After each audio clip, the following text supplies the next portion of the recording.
नमस्कार मित्रहरू। हिजो मात्रै सुदन गुरुङमाथि एउटा प्राणघातक हमला भयो।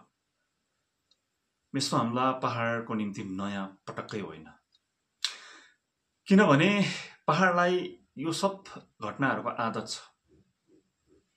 पहाडले यस्तो घटनाहरू हुँदा आँखा कसरी बन्द गर्नुपर्छ, मुख कसरी छोप्नुपर्छ, कान कसरी बन्द गर्नुपर्छ भनेर राम्रोसँगले जान्दछ।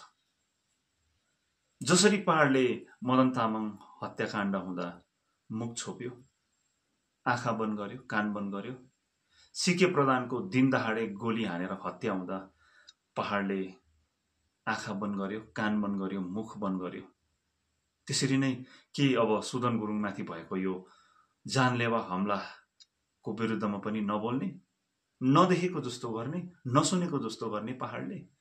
पहाड अहिले कायरताको पराकाष्ठामा पुगेको पहाड छ। यस्ता अन्यायपूर्ण घटना अनि यस्ता अनुचित अमानवीय घटनाहरूको विरुद्धमा बोल्ने पहाडसँग अहिले खासै आँट छ जस्तो लाग्दैन। 1980 को दशकदेखि यता पहाड गुण्डाहरूसँग डराउने पहाड भएको छ।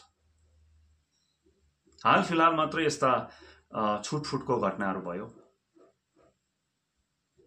यी घटनाहरूलाई लिएर पहाडले सचेत हुनुपर्ने थियो। हुन त यो पहाड विश्वको सबैभन्दा साहसी जाति बस्ने पहाड है, गोर्खा बस्ने पहाड हो। तर यहाँका गोर्खाहरू अब अन्य प्रजातिको गोर्खा, छुट्टै प्रकारको गोर्खा भइसकेको छ। जाली गोर्खा, चण्डाल गोर्खा भइसकेको छ। साहसी गोर्खा यो पहाडमा छ छैन भन्ने विषय चाहिँ अब ठुलो चर्चाको विषय बनेको छ। तर म सुदन गुरुङमाथि भएको यो जानलेवा हमलाको कडा शब्दमा निन्दा गर्न चाहन्छु।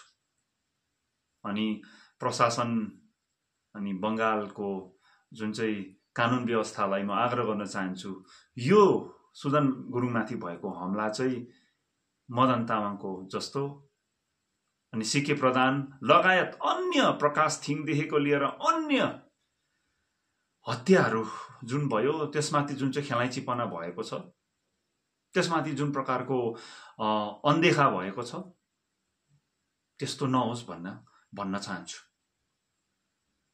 पहाडको युवाहरूले अनि शिक्षित युवाहरूले जान्नु पर्दछ, जुन व्यक्तिले सत्यको पक्षमा वकालती गर्छ, जुन व्यक्तिले पहाडको भलो चित्ताएर बोल्छ अनि क्रियाकलाप गर्छ, त्यो व्यक्तिको हत्या हुँदा पहाड किन मौन हुन्छ? पहाडले जान्नुपर्ने कुरो हो, यो पहाडले महसुस गर्नुपर्ने कुरो हो। यसरी कुनै दिन यस्ता 2-4 व्यक्तिहरू पनि मरेर गए भने, मेटिएर गए भने यो पहाडको लागि बोलिदिने कोही पनि हुने छैन। अनि यहाँ साँडहरूको, गुण्डाहरूको मात्रै राज हुनेछ। म पहाडलाई सचेत गराउन चाहन्छु, यस्तो घटनाहरूलाई हल्का फुल्कामा नल्याउँ। अनि अर्को पक्षलाई पनि राख्न चाहन्छु। देशको अहिले स्थिति के छ भन्ने कुरा हामीलाई जानकारी छ। देशले एउटा सङ्घर्षमा होमिएको छ।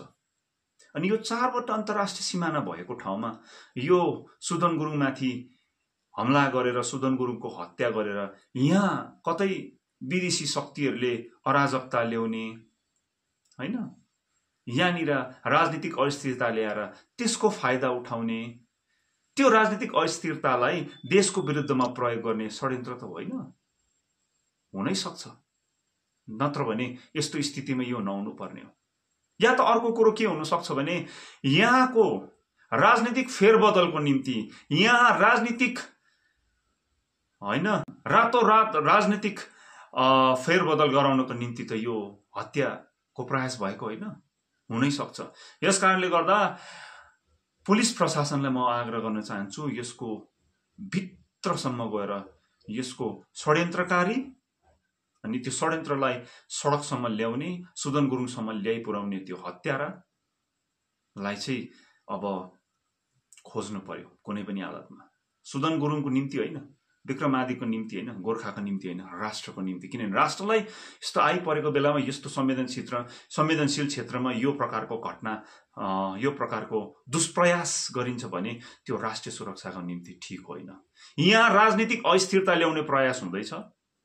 मेरो नजरमा। अनि त्यो राजनीतिक अस्थिरता ल्याएर या त राजनीतिक फेरबदल गर्ने प्रयास हुँदैछ राजनीतिक स्वार्थ सिद्ध गर्नको निम्ति, या त यहाँ राष्ट्रिय सुरक्षामा आघात पुर्याउनको निम्ति राजनीतिक अस्थिरता ल्याएर त्यसलाई राष्ट्रकै विरुद्धमा प्रयोग गर्ने यहाँ प्रयास हुँदैछ। अनि त्यो सफल हुन हामी दिने छैनौँ, किनभने राष्ट्र सेवा सर्वोच्च सेवा हो हाम्रो निम्ति।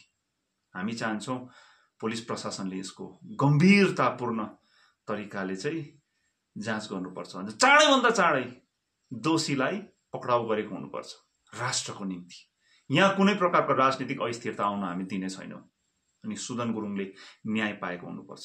अनि त्यो न्याय दिलाउनुमा सबैभन्दा मुख्य भूमिका ती तमाम शिक्षक अथवा ती तमाम शिक्षित युवावर्गको हुनुपर्छ जसको निम्ति र जसको उज्जवल भविष्यको निम्ति सुदन गुरुङले आफ्नो आवाज बुलन्द गराउँदै आएको छ।